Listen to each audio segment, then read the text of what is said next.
Hello, good morning students. Today we will continue our chapter Physical World of class 11. Our today's topic is conserved quantity. जो conserved quantities हैं वो क्या होती हैं? Name से ही पता चल रहा है conserved का मतलब क्या होता है? कांस्टेंट, मतलब जो क्वांटिटीज़ की वैल्यू हमेशा सेम रहती है, वो चेंज नहीं होती इन सर्टेन कंडीशंस, तो उनको हम क्या बोलते हैं? Conserved quantities. Physical quantities that remains constant with the time, मतलब जो फिजिकल क्वांटिटीज़ टाइम के साथ सेम रहती हैं उनको हम क्या बोलते हैं? Conserved quantities. For example, for a body under external force, the kinetic energy and potential energy change over time, but the total mechanical energy remains constant. मतलब क्या है कि कोई भी बॉडी है उस पर जब हम एक्सटर्नल फोर्स लगा रहे हैं तो मान लो उसकी kinetic and potential energy change हो रही है टाइम के साथ, बट जो टोटल जब हम उनका टोटल करते हैं तो मैकेनिकल एनर्जी हमेशा क्या रहती है? सेम. तो उसको हम क्या बोलते हैं? Conserved quantities. तो conserved quantities can be scalar और वेक्टर. वो स्केलर भी हो सकती हैं और वेक्टर भी हो सकती हैं. The next topic is conservation laws.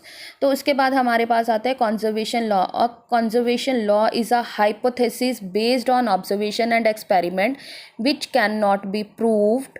These can be verified by experiments. मतलब क्या है, जो कॉन्जर्वेशन लॉज हैं उनको हमने एक्सपेरिमेंट्स के साथ प्रूव किया है कि कुछ क्वांटिटीज़ होती हैं जिनमें कुछ लॉज हैं जिनके कारण जो वो टर्म्स है वो कभी भी चेंज नहीं होती. अब हमारे पास मेनली 4 लॉज होते हैं. First is law of conservation of energy. इसका मतलब है कि जो एनर्जी है वो कभी भी चेंज नहीं होती. मतलब ना तो एनर्जी को हम क्रिएट कर सकते हैं ना ही डिस्ट्रॉय कर सकते हैं, बट उसकी फॉर्म को चेंज कर सकते हैं. फॉर एग्जांपल, मान लो अगर घर में हमने फ़ैन चलाना है तो हम क्या करते हैं? स्विच को ऑन करते हैं. अगर स्विच ऑन करते हैं तो फ़ैन ऑन हो जाता है. इट मीन हमने क्या किया? इलेक्ट्रिकल एनर्जी दी फ़ैन को, तो उसके बाद वो वर्क कर रहा है मतलब मैकेनिकल एनर्जी. तो जितने टाइम हमने स्विच को ऑन रखा उतना टाइम ही फ़ैन जो है वो वर्क करेगा. इट मीन जो इलेक्ट्रिकल एनर्जी है वो किस में कन्वर्ट हो रही है? मैकेनिकल एनर्जी में. बट अगर आप स्विच को बंद कर दोगे तो इमीडिएटली जो फ़ैन है वो बंद हो जाएगा. तो इट मीन हमने क्या किया? एनर्जी की फॉर्म को चेंज कर दिया. According to the general law of conservation of energy, the energies remains constant over time and convert one form to another. The law of conservation of energy applies to the whole universe and it is believed that total energy of the universe remains unchanged. मतलब जो total energy है वो कभी भी change नहीं होती, उसकी value हमेशा सेम रहती है. The second law is law of conservation of mass. इसका मतलब है कि जो मास है, केमिकल रिएक्शंस जब हम करते हैं तो उसमें जो मास है बॉडी का वो हमेशा क्या रहता है? Same. A chemical reaction is basically a rearrangement of atoms among different molecules. Chemical reaction क्या होती है? जिसमें जो atoms है वो rearrange होते हैं, मतलब दोबारा उनकी जो arrangements है वो change होती रहती हैं किसी भी molecule में. If the total binding energy of the reaction molecule is less than the total binding energy of the product molecule, the difference appears as heat and the reaction is exothermic. मतलब अगर total binding energy में हम देखते हैं कि अगर जो product है molecules का, the total reacting molecule is less, total binding energy of the reacting molecule, मतलब जो molecule react कर रहा है उसकी जो binding energy है वो कम है total binding energy of the product of molecules, मतलब product के molecule से उसकी energy कम है तो वहाँ पे heat produce होगी और उसको हम क्या बोलते हैं? exothermic reaction. बट opposite कर दें, अगर उसका opposite हो जाए, अगर energy absorb हो रही है तो उसको हम क्या बोलते हैं? endothermic reaction. बट अगर हम किसी भी एटम की रीअरेंजमेंट करते हैं, बट अगर हम कोई भी मॉलिक्यूल लेते हैं तो वहाँ पे सिर्फ एटम्स की रीअरेंजमेंट होती है, मतलब कोई भी जो एटम है वो डिस्ट्रॉय नहीं होता. उसमें क्या होता है? जो टोटल नंबर ऑफ रिएक्टेंट्स है वो किसके इक्वल रहते हैं? हमेशा total number of product.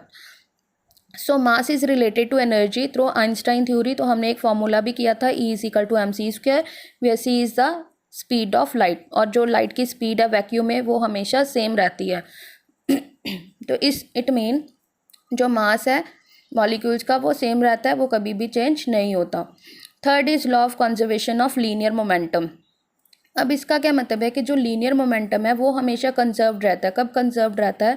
When no external force is acting on a body. अगर हम किसी बॉडी पे एक्सटर्नल फोर्स नहीं लगा रहे तो ऑब्वियसली बॉडी की वेलोसिटी चेंज नहीं होगी. अगर वेलोसिटी चेंज नहीं होगी तो बॉडी का जो लीनियर मोमेंटम है वो भी चेंज नहीं होगा.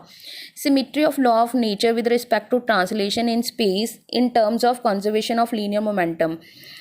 Example, law of gravitation is same on earth and moon. जो लॉ ऑफ ग्रेविटेशन है वो अर्थ एंड मून पे सेम रहता है. Even if the acceleration due to gravity at moon is 1/6 than that of earth, जबकि जो gravity की value है वो मून पे कितनी है, 1/6 है than earth. Next is law of conservation of angular momentum. Angular का मतलब होता है चेंज इन एंगल, मतलब रोटेशन की जब हम बात करते हैं। कोई भी बॉडी अगर एक सर्कुलर पाथ में मूव कर रही है तो ऑब्वियसली वो कांस्टेंट वेलोसिटी से कम मूव करेगी, या तो उस पर जो एक्सटर्नल फोर्स लग रही है वो कितनी होगी, ज़ीरो। अगर उस पर एक्सटर्नल फोर्स ज़ीरो लग रही है तो बॉडी का मोमेंटम हमेशा क्या रहेगा, same. Isotropy of space underlines the law of conservation of angular momentum. तो आपने याद रखना है कि अगर एक्सटर्नल टॉर्क, एक टर्म आती है टॉर्क जिसको हम फोर्स से रिलेट करते हैं इन टर्म्स ऑफ सर्कुलर मोशन, जब भी कोई बॉडी एक सर्कुलर पाथ पे मूव करती है तो उसका एंगुलर मोमेंटम सेम रहता है अगर उस पर कोई भी एक्सटर्नल फोर्स नहीं लग रही। Next chapter we will continue in next lecture. Thank you, have a nice day.